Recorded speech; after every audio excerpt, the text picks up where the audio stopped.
Hey everyone, Mark here. Welcome to my channel. Thank you for taking the time to watch this video. So today's video, I'm going to talk about something that kind of hit yesterday.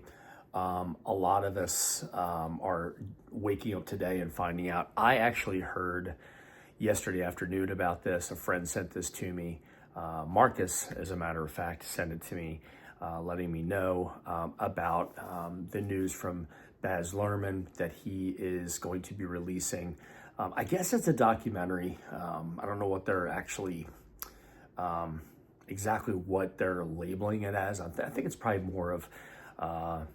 more so of just showing things that have been unearthed that Baz Luhrmann was able to get a hold of while he was making the Elvis movie. Now, it's been mentioned on social media. Ed from the King's Court did a really nice video. Check his video out. I will leave a link for his channel in the description, in the comment section. So if you're not aware of Ed, I don't know if you've been living under a rock, but he was one of the pioneers, as I like to call him, in the Elvis YouTube world. But he did a really informative video on what to expect. So my video isn't to reiterate that. It's more to give my thoughts on it. As far as my thoughts are, excuse me, don't have water with me, so sorry about that. But my thoughts are, wow. We knew this was coming. It was teased, I believe, about a year or so ago. The teaser was like a 20-minute video of, you saw somebody opening almost like a big trunk. And supposedly that's where they had all these films. But Baz and his team are cleaning them up, getting them ready to release. Now, in the teaser trailer that they give, it's about a 60-minute teaser. I'm sure by now most of you have seen it.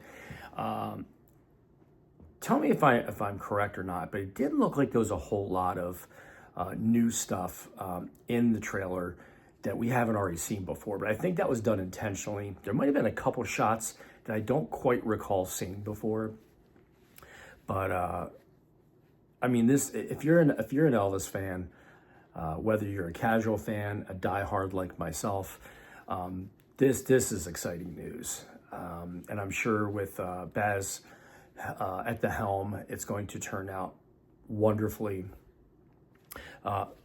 That's the way it is, to me, is that August season, actually the January, February 1970 season, going back to July of 69 and August of 69, and then all of 1970, Elvis was at the top of his game, absolute top of his game.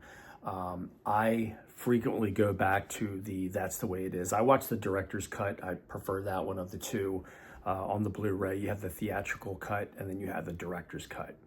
And I always go to the director's cut because it is a little bit longer and it's got more information that wasn't in the original back when it was released in 1970. And man, Elvis just had so much energy. The newness of coming back to perform live to audiences was still very fresh.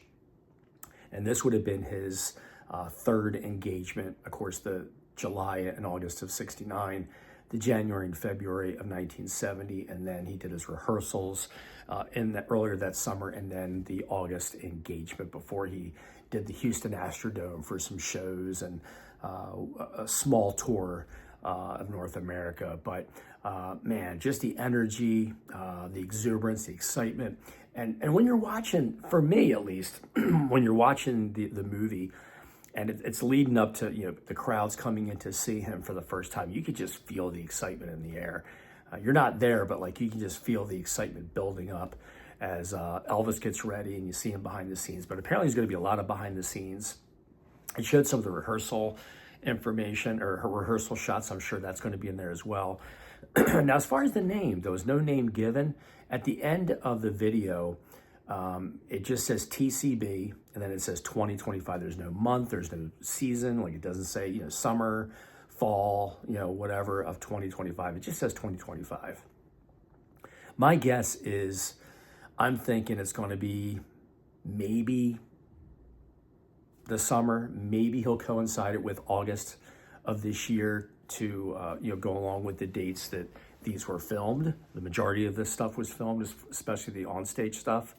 But like I said, it was a very short teaser. And then there's another one of Baz where he's outside of Graceland. I don't know if you've seen that. I'm sure you have. Where he's outside of Graceland. He's all bundled up. And he talks about it again, how they've found all these tapes, and him and his team are working on them. And he said it is happening. It is happening this year. I could not be more excited. Again, Elvis was just right on top of his game, and he sounded great. He looked fantastic. The jumpsuits to me were more simplistic than they were in later years. You had the conscious suit, you had the chain suit, and to me, they're my favorite of all the jumpsuits that he did. Let me just say the era and year of those jumpsuits. 1970 was my favorite. The ones he wore in January or February, the different variations that he wore. You had the red ladder suit that he wore in August of '70. So I can't wait. Now, before I go, my daughter, I took my older daughter with me when Elvis came to the theaters, and she loved the movie, and she started getting into his music a little bit. She asked me to make her a playlist of ones that she had heard and ones she thought that I thought she may like. And it crashed as quickly as it took off. She didn't show as much interest after that I thought. But I've talked about possibly going to Graceland this spring. She wants to go with me. And then I'm going to try to convince her to go to this movie. And I really do believe that she'll go. We were watching something the other day, and it was a clip of Elvis. And she said, "Man, Dad," she goes, "I would tell you, he was hot." So, even all generations, the girls just love him, Bo. So I do think I'll be able to convince her to go to the theater with me once it premieres, when it premieres. And hopefully that can kind of stir something in her, and she'll get more of an interest in Elvis Presley. So I just wanted to come on here, give my thoughts. Like I said, I will leave a link for Ed's channel. And I want to thank you for taking the time to watch. And those who have subscribed, thank you very much. I always love reading your comments. Until next time, we'll see you soon. Bye.